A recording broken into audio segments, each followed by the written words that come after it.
सत श्री अकाल, आप देख रहे हैं स्टेट ऑब्जर्वर। मैं हूं आशिया खान। अगर बात करें, हमने कल आपको एक स्टोरी बताई थी जिसमें 24 वर्षीय जो युवक थे उन्होंने सुसाइड कर लिया था त्रिकुटा नगर गुरुद्वारे में। और जब उनकी फैमिली से बातचीत हुई, उनकी फैमिली ने साफ तौर पर ये इल्ज़ामात आयद किए गए थे कि कुछ रिश्ता एंगेजमेंट हुई थी, उसके बाद कुछ डिस्प्यूट चल रहा था लड़का और लड़की में, इन्हीं सब की वजह से उन्होंने सुसाइड किया। और साफ तौर पर उन्होंने ये बोला है कि हमें इंसाफ चाहिए। तो अभी हमने आपको एक पार्ट बताया था, ये सेकंड जो हमारे साथ लड़की हैं जिनके साथ उनकी इंगेजमेंट हुई थी, जसपिंदर जी, हम इनसे बातचीत करेंगे। मैम, सबसे पहले मैं आपसे ये जानना चाहूँगी कि क्या उम्र है आपकी?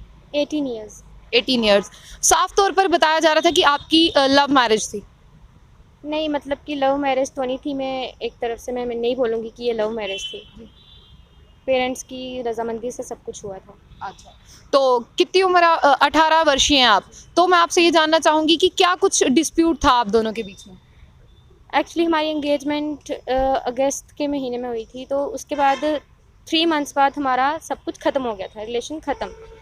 तो वो क्यों हुआ था? क्योंकि उन्होंने हमारे पेरेंट्स, हमारे रिलेटिव्स के बारे में बहुत बातें बोली थी जो कि नहीं बताने वाली थी। बहुत गंदे तरीके से बात की थी उन्होंने, और बहुत मैसेजेस, पिक्स वगैरह बहुत भेजी थी। वो मेरे पास अभी भी प्रूफ पड़ा है। तो उसके रिलेटेड उन्होंने फ़र्स्ट टाइम तो उन्होंने बोला कि प्लीज़ एक बार माफ़ कर दो। उनके मॉम डैड आए थे हमारे घर, उन्होंने बोला कि एक बार माफ़ी दे दो। उस टाइम हमने फ़र्स्ट टाइम तो हमने माफ़ कर दिया। सेकंड टाइम फिर उन्होंने बोला, फिर बातें की आगे पीछे। उन्होंने बोला एक चांस दे दो, अब इसके बाद कुछ हुआ तो हम जिम्मेवारी लेंगे।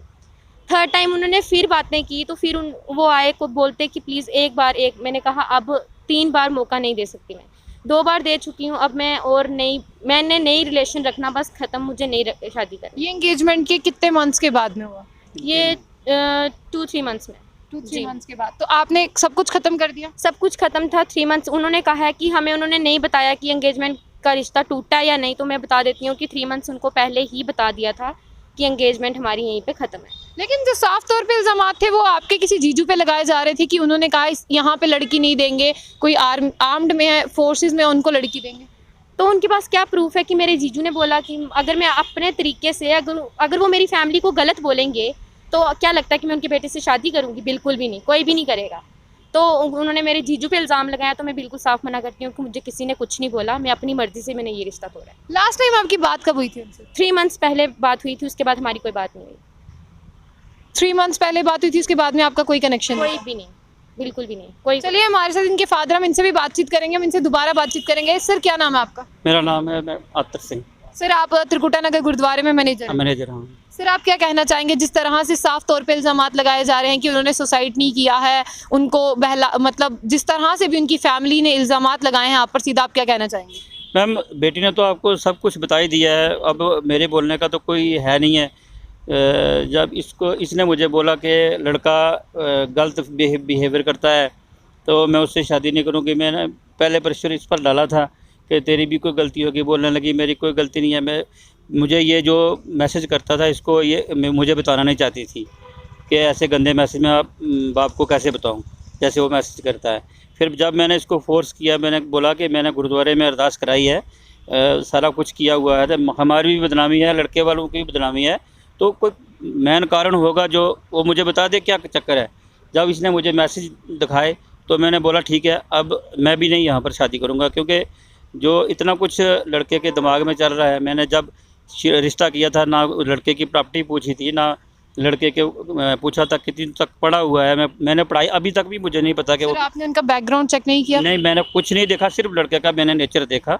घर पर जरूर गए, घर देखा था, घर बार देखा था, ज़मीन वगैरह सारा कुछ देखी। वैसे पहले भी जाते थे हम, रिश्ता करने से पहले भी जाते थे, क्योंकि हमारे साथ था। तो ये जब छुट्टी जाते थे हम, तो ये बोलता था एक दिन हमारे घर पर आओ, तो ऐसे जाते थे। तो एक दिन इसकी माँ ने मेरी मिसेज़ को फ़ोन किया कि हम आपकी लड़की से लड़के की शादी कराना चाहते हैं। तो इसने बोला तो हमने तो कभी ये सोचा ही नहीं है। वो बोलते हैं कि तो उन्होंने ज़बरदस्ती शादी की है, एंगेजमेंट की है। ऐसी बात तो हमारे तो दिमाग में नहीं थी कि हम इस लड़के से अपनी लड़की की शादी कराएंगे। जब उन्होंने हमें बहुत मजबूर किया, भाई नहीं, लड़का बोलता है मैं इसके बगैर नहीं शादी करूँगा किसी के साथ। मैंने फिर जब देखा, मैंने सोचा यह लड़का तो हमारे साथ तकरीबन 3 साल से रह रहा है, बहुत अच्छा नेचर है, तो चलो ठीक है, नौकरी नहीं है तो भी कोई बात नहीं है, तो लड़के का नेचर तो अच्छा है, हो सकता है इसी घर में सुखी रहेगी। तो मैंने बेटी की भी बात मानी, उनकी भी बात मानी, तो मैंने उनको हाँ कर दी। तो जब इसने बोला कि मुझे ये ऐसे ऐसे गंदे मैसेज करता है और ब्लेम लगाता है, तेरे और लड़कों के साथ संबंध है, तुझे और लड़के फ़ोन करते हैं, ये करते हैं, वो करते हैं। तो देखो आप ऐसे कैसे शादी जो है ये कम चल सकता है। शादी होने के बाद क्या वो करता, हो सकता है इसको मर्डर भी कर देता, ऐसा भी तो हो सकता है। जो लड़का इतनी बातें बोल रहा है, तो जब मैंने चैटिंग देखी, तो उस वक्त मैंने भी बोला था कि जो तेरी मर्ज़ी है, अगर तुझे नहीं पसंद लड़का तो मैं भी उनको मना कर सर दूँगा। आपने उनको मना किया था? मैंने 3 महीने पहले, आज से 3 महीने पहले इसके माँ बाप को और लड़के को, मैं पहले छुट्टी चला गया था, लड़के को मैंने फ़ोन किया था यहाँ त्रिकुटा नगर में कि तू 1 दिन के लिए आ, तेरे साथ काम है मुझे। वो लड़का हम गए थे 1 दिन पहले, वो दूसरे दिन गया घर पर। तो उसके माँ बाप को, लड़के को, मैंने तीनों को बुलाया था घर पर। मैंने कहा आपसे बात करनी है, आप तीनों आओ। ये तीनों आए तो मैंने उनको बोला कि लड़की बोलती है कि मैं इस लड़के के साथ शादी नहीं करनी। मैंने अरदास कराई हुई है, जो भी है, चलो एक जो भगवान से के सामने जो अरदास कर दी है तो उसको तोड़ना हमारे धर्म में नहीं है, लेकिन बहुत सारी मजबूरियां बन गई थी। तो मैंने उनको, लड़की को उनके सामने बैठाया, माँ बाप के सामने लड़के को भी बैठाया।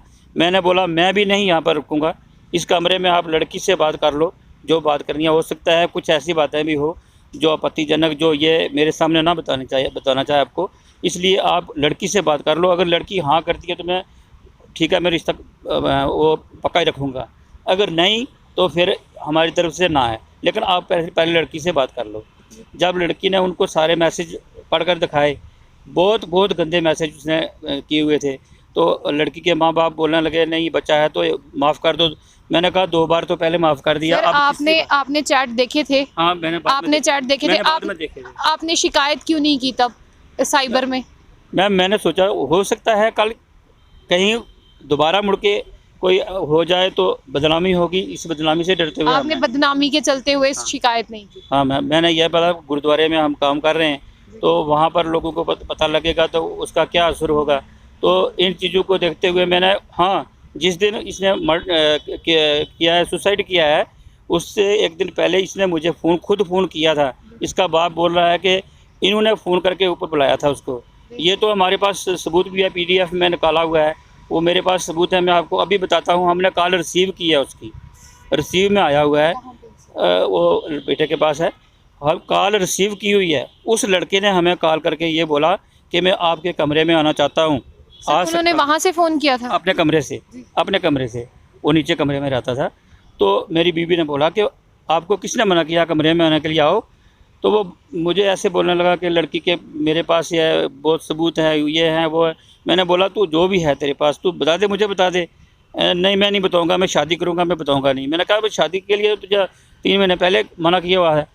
तो वो बोलने लगा मैं शादी करूंगा तो इसी से करूंगा। मैंने बोला ऐसे शादी नहीं होगी, तू ऐसे कर, मैं अगर तू ज़बरदस्ती वाली भी बात करता है तो मैं सुबह मेरे साथ चलना या मैं अकेला जाके रिपोर्ट कर दूंगा थाने में कि ये ऐसे बोलता है।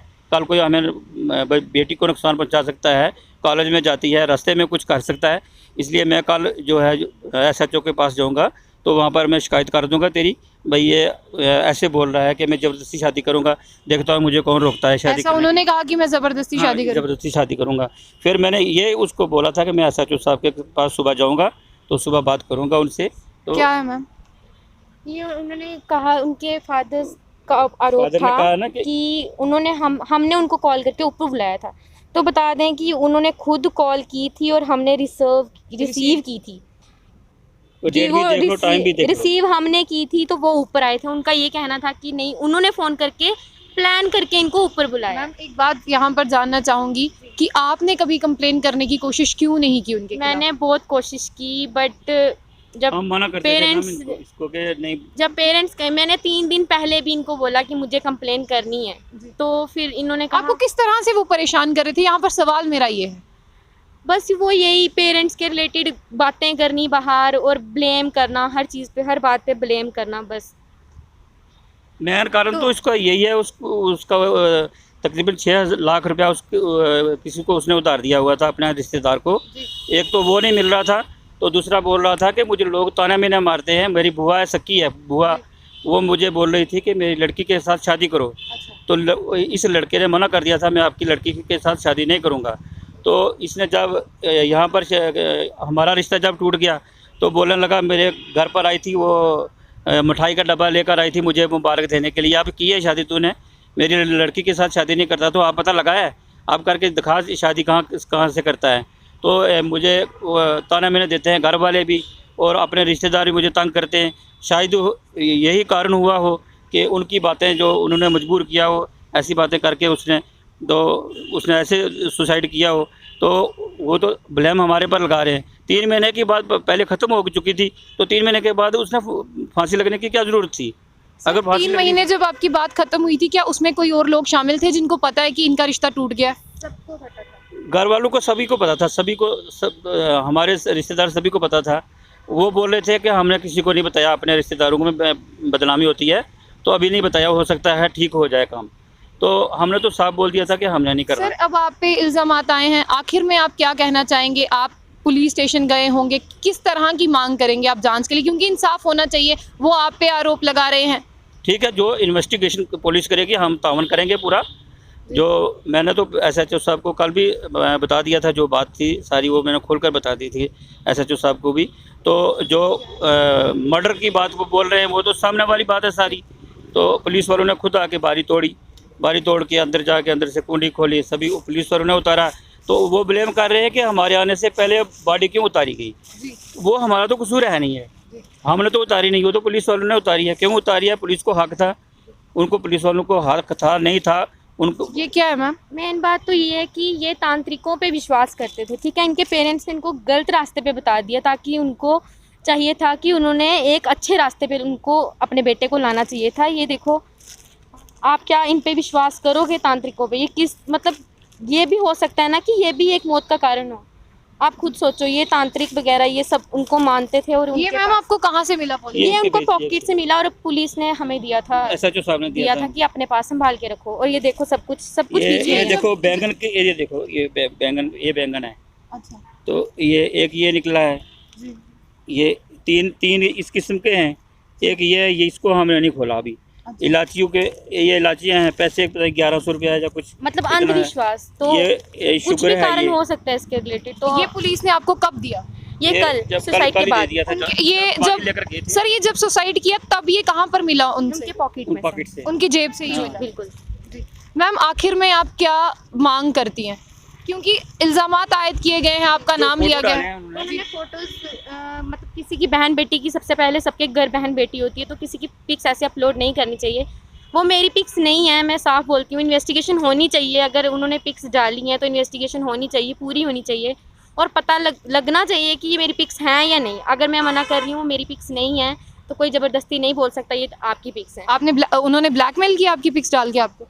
ब्लैकमेल उन्होंने पहले तो बोला था, उन्होंने पिक्स उन्होंने सुसाइड के पहले डाली हैं, सुसाइड करने के पहले डाली हैं, थोड़ी देर पहले। तो उन्होंने भी पिक्स ऐसी अपलोड की हैं। तो मैं वही बोलूँगी कि पिक्स के रिलेटेड इन्वेस्टिगेशन होनी चाहिए। आजकल इस ज़माने में लोगों की सोच बहुत गंदी है, मैं बता देती हूँ कि लोग बहुत नेगेटिव सोच है लोगों की। जबकि लोग आजकल पढ़े लिखे हैं, उनका पढ़े लिखे होने का कोई फ़ायदा नहीं है, वो पढ़े लिखे अनपढ़ हैं। अगर वो ऐसे नहीं समझ सकते तो मेरा कहना, जो उनके घर भी आज बहुत बातें हो रही हैं, उनके घर आज बहुत लोग बातें कर रहे हैं कि लड़की के पिक्स देखो कैसी कैसी पिक्स हैं।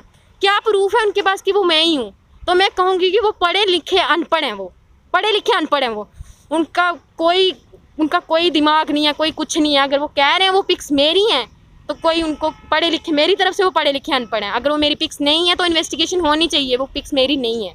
चलिए, साफ तौर पर हम किसी भी लड़की की कोई भी आपत्तिजनक पिक्स अपलोड्स नहीं कर सकते हैं, चाहे वो हमारी बहन हो, चाहे बेटी हो, चाहे हमारी उसके साथ एंगेजमेंट की हो, क्योंकि हम किसी की भी ऐसी पिक्स अपलोड नहीं कर सकते। अगर वाकई में ऐसा हुआ है तो पुलिस को जांच करनी चाहिए और इस जो ये मसला है इसकी निष्पक्ष जांच होनी चाहिए, ताकि जो अपराधी है उसको सज़ा मिले और जो बेकसूर है वो इन सब चीज़ों से बाहर रहें। और सुसाइड जो है लगातार जम्मू कश्मीर में बढ़ते जा रहे हैं, कहीं ना कहीं ऐसा नहीं होना चाहिए। अगर बंदा डिप्रेशन में है वो अपनी फैमिली से बात करे, आस पड़ोस के लोगों से बात करे, अपने दुख दर्द को कम करे, पर ऐसा कदम ना उठाए। तो ऐसी और भी अपडेट्स के लिए जुड़े रहिए स्टेट ऑब्जर्वर के साथ।